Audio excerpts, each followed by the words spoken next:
Hey, why haven't you given me any money this month? Do you have any idea how much I need to spend? I've been swamped with work, okay? I forgot to send you the money, but I'm dealing with it now. Remember that in just 2 months, I'll be completely out of debt. You don't have to keep reminding me of that, do you? Do you think I enjoy being stuck with a useless person like you? You're beyond ungrateful. How dare you insinuate that I wasted my time giving birth to you and raising you just so you could be successful today? Enough! Stop with the sarcasm. Anyone who overhears your words would think you actually love me. You think you're clever, huh? You even had the audacity to teach me about life. But guess what? I need another $5,000 this month. $5,000? For what exactly? This month, I want to buy your brother some new shoes and clothes to prepare him for work. And I also want to provide him with proper nourishment so he can keep his strength up while job hunting. He's been feeling down and losing weight because he can't find a job. I can't stand seeing him like this. And how is that my problem?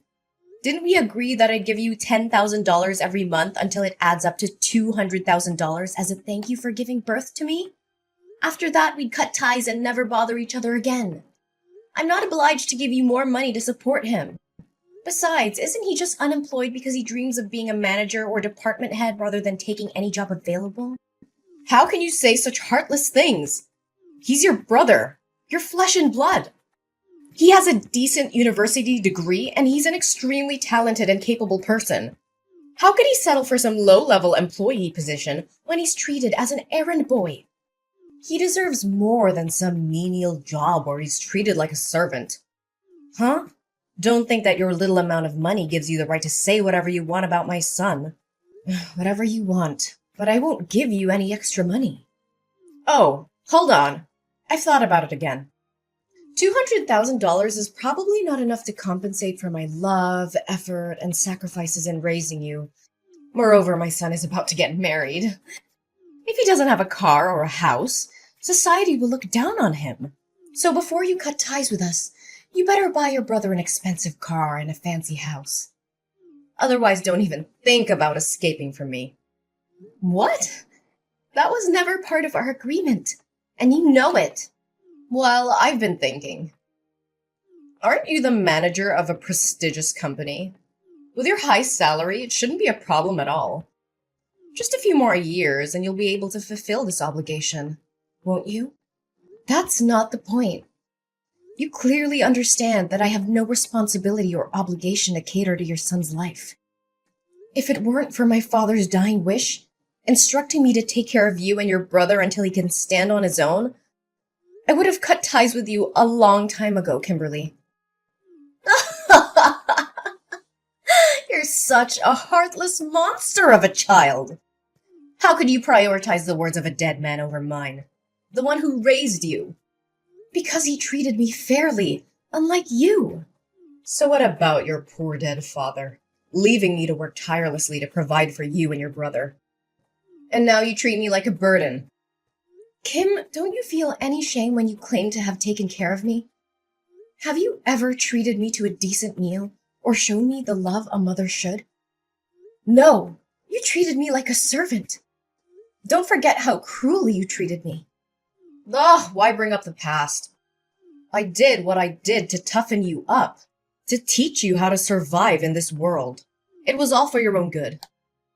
Haven't you always listened to your father? Then obey his wish. Give me money, take care of us, and provide for my son and me for the rest of our lives. Dad said, until your brother comes of age. He's already 25 years old now. When will he finally grow up and take responsibility for himself? I don't care about that. You're my daughter, and you will do as I say. You will take care of my son and help him live a comfortable life. And if you can't buy him a house and a car, why don't you use your position as the head of the department to get him a job in your company? You can't let him struggle in this cruel society, can you? Hey, are you kidding me?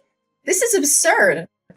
I won't use my professional position to indulge in your unrealistic demands. I don't have time to joke with you. You have such a prestigious position, yet you can't even secure a job for your own brother.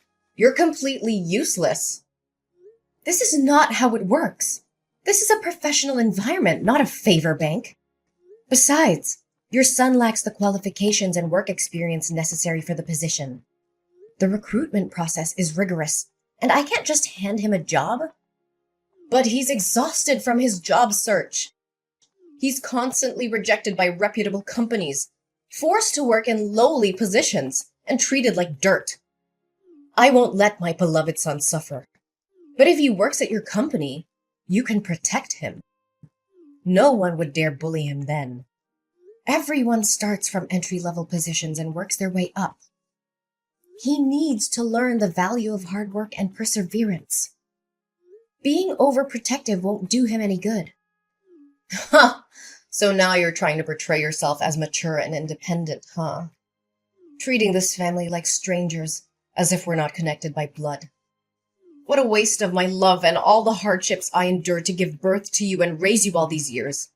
But my dear daughter, I won't blame you for not loving me. I understand. It's all my fault. When your younger brother was born sick, almost on the brink of death, I simply thought you were a strong and understanding child, capable of taking care of yourself. Therefore, I focused on loving and pampering your brother more. But I never imagined it would make you hate me so much. It must be all my fault. All right. Stop dwelling on that old story. Fine. This will be the last time I help him. Promise me that if you make any more demands, you'll repay me the full $200,000 and disappear from my life. All right, my dear girl. But remember, make sure to get your brother a good, respectable job. My precious son is not meant to be a mere errand boy or an ordinary employee somewhere. I can't make that decision alone. I will reach out to HR and arrange an interview for him with me and my boss. If he passes the interview, he will be assigned a suitable position based on his abilities.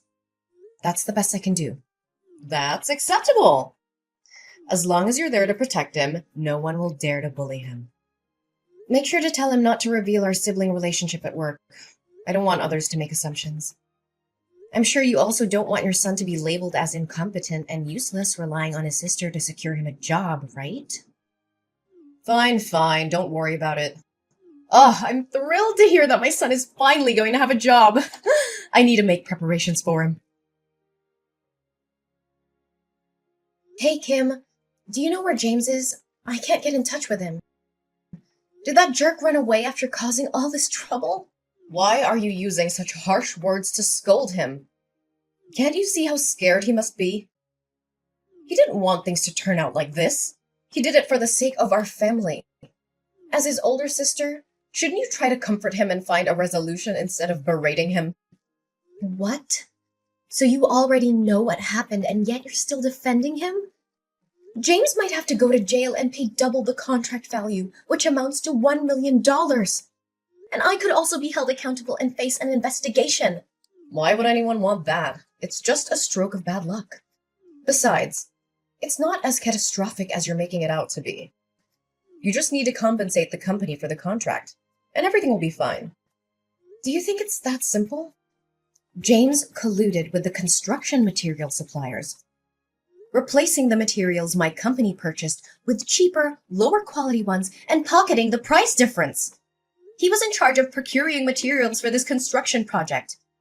If it weren't for a surprise inspection conducted by the corporation today, it would have been difficult to uncover his deceit because he always knew my inspection schedule and could easily prepare in advance. Do you realize that building a structure with substandard materials can lead to serious incidents and damage my company's reputation like this? He didn't do it on purpose, did he? He was lured into this by the sales side. Unfortunately, he got caught. You know he lacks experience in work and life, so it's understandable that he made a small mistake. Just a small mistake? The company has already involved lawyers and the police. Can you still defend him? Do you realize that this could result in up to 10 years of imprisonment? The police are already investigating, and James won't be able to escape the consequences. He directly signed the receipt for the fraudulent goods, and the supplier admitted to the fraud as well. Not only will he have to go to jail, but I'll also have to take responsibility for this mess. Tell me where he is. He needs to face the consequences of his actions. Enough! It has come to this point, and you have to find a solution instead of placing all the blame on your brother like that. What other solution do you propose? The only way now is for James to turn himself in and accept the consequences of his actions. But remember, this is his responsibility, and I won't beg for him. Ariana, my dear daughter, I know you love your brother and me. You've always done everything for our family, right? But I'm running out of options. It's beyond my capability to fix this. Actually, there is still one way. Since you're James's boss, if you take the blame for this, the severity of the crime will be lessened for him, right? What are you suggesting? I mean, if you collude with the seller, steal money for materials, and then manipulate the orders to make James unknowingly become an accomplice, your crime will be seen as less serious. I think your sentence could be reduced by half. So you would only have to go to jail for 5 years, and my son would only need to pay a fine. What? Are you asking me to plead guilty for James and go to jail on his behalf? Exactly. He's your brother, and it's only natural for you to help him. Besides, what's the harm? What's the harm? My goodness. My only mistake was placing my trust in the wrong place. I never thought that no matter how flawed you both are, you would dare to engage in illegal activities or harm the company. I was foolish to believe that James could change for the better. Don't blame my son and speak of him as if he's useless and incompetent. Everything is your fault. In terms of work, you haven't been strict enough in managing your subordinates, allowing such exchanges of materials to happen. In terms of family, as the older sister, you couldn't even provide a house or a car for your younger brother, forcing him to struggle with a meager salary. And because of his low income, he can never afford a house. So I suggest he find a quicker way to earn more money. So, all of this is your fault, and now you have to take responsibility for it. What? What did you just say? Are you the one who instigated James to do these despicable things? How could you? You're willingly putting your own son behind bars. I always thought you made my life miserable, but I never expected you wouldn't even raise your favorite son properly. How dare you speak to me so rudely? Is this how you treat your own mother? I can't believe I put in the effort, money, and love to raise you, and now you treat me like an enemy. You claim to have worked hard to raise me? Let me remind you, it was you who forced me to drop out of college to work and earn money to support your son's education. You said that girls would never be as successful as boys, and that I would end up getting married and becoming a stranger. So there was no need for further education. Do you remember how I had to beg and plead with you to let me continue my studies and take up part-time jobs in the afternoons? And even night shifts, just to pay for my own education and support your son? And whose fault was that? It was your father who said you should take care of us instead of him, right? You're such a weirdo. Why do you listen to him more than me? While you always favored your son, saving the best for him, buying new toys and giving him whatever he wanted, I had to make do with hand-me-downs from my cousin or items I picked up from charity boxes. I always had to eat the leftovers after your son finished his meal, and I spent my days doing household chores. Thankfully, I had a father who loved me, but he didn't have much money and was constantly oppressed by you. All he could do was comfort me and buy me ice cream whenever he saw me unhappy. Oh, don't say that. I still love you. I always think of you, care about you, and worry about you. So let me ask you this question. If you can answer it correctly, I will plead guilty for James as you wish. Fine. Ask away. I'll answer whatever it is. What day is my birthday? What kind of question is that? Do you think I don't remember your birthday? I am your mother, the one who gave birth to you. Then don't take too long to answer. September 6th, right? That's James's birthday. Ah, I meant October 15th. Yes, I'm absolutely sure. That's your birthday. Oh, well, then it must be... Stop it! I know you don't remember anything about me. It doesn't matter. I've made up my mind. You have to plead guilty for James. You're just a girl. You'll get married and become a stranger to me, and even if you go to jail, it won't matter. But James is different. He's a boy, and he will be the one to take care of me when I'm old. He needs a bright future, a successful career, and a clean record. He can't go to prison. You can stop with your nonsense now. Do you remember our deal? What deal are you talking about? If you ask me to do anything more than finding James a job, then all previous agreements, including the $200,000, will have to be returned to me. And we will cut ties immediately. Furthermore, you and James will have to move out of my house. So what? What are you gonna do, huh? I have no money to repay you, and I won't leave this house. You have no right to kick me out. I will make a scene and show everyone what an ungrateful, disobedient daughter you are. Oh, I haven't revealed everything yet.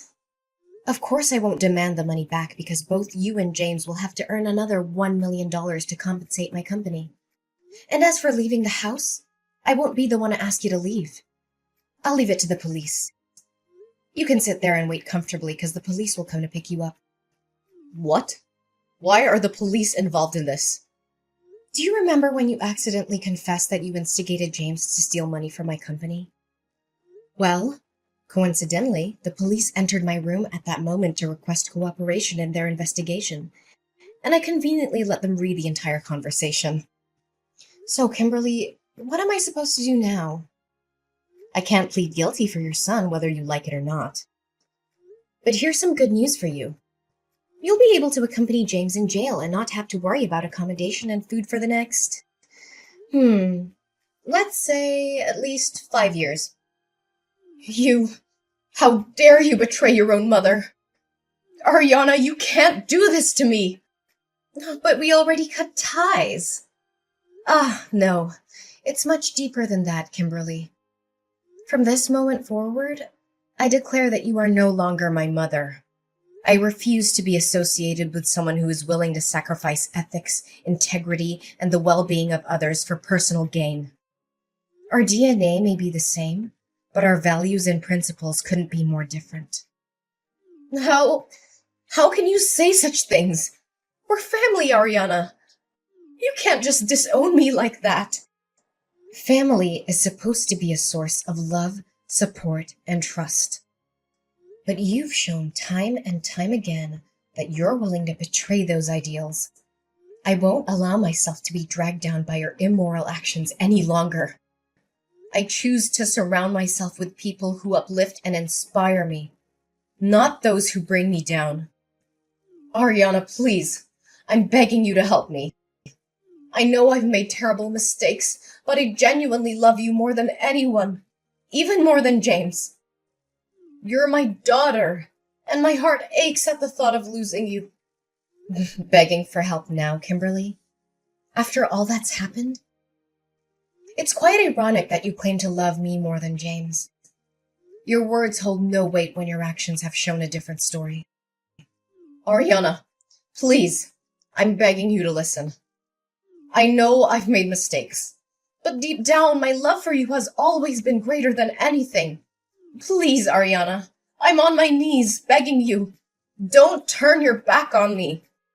You're my daughter, my flesh and blood. Kimberly, love is not a bargaining chip or a means to escape the consequences of your actions. I need to prioritize my own well-being and the well-being of others. I'm sorry, but I can't be the one to save you from this. It's time for me to move forward without you. So here's how things turned out in the end. Kimberly and James, well, they didn't get off easy. The judge threw the book at them and sentenced them to a solid stretch in jail. James got slapped with a 10-year sentence, while his dear old mom, Kimberly, got a solid 8 years. Ouch. As for me, well, I managed to dodge that bullet. The investigation cleared my name, and I was found innocent of any involvement in their shady schemes. Can I get a hallelujah? It was a huge relief, let me tell you. No bars for this gal. But you know what? I decided it was time to make a fresh start. I couldn't stay in that house anymore, with all the memories of deceit and betrayal lingering in the air. So I packed my bags, sold that place, and bid farewell to that chapter of my life. Good riddance. I landed in a new town, ready to hit the reset button. And guess what? Fate had a little surprise in store for me. I met someone special, someone who saw past the scars and the baggage I carried. They loved me for me, flaws and all. Talk about a breath of fresh air. Together, we embarked on this crazy journey called life. We laughed, we cried, and we built something beautiful. It's amazing what can happen when you let go of the past and open yourself up to new possibilities. Love found its way into my heart, and I couldn't be happier. So here I am, sipping my coffee and reflecting on how life can throw curveballs at you. But hey, I made it through. I'm stronger, wiser, and surrounded by love. The darkness may have tried to bring me down, but I emerged victorious, ready to embrace the future with open arms. Here's to new beginnings and writing our own happy endings. Cheers!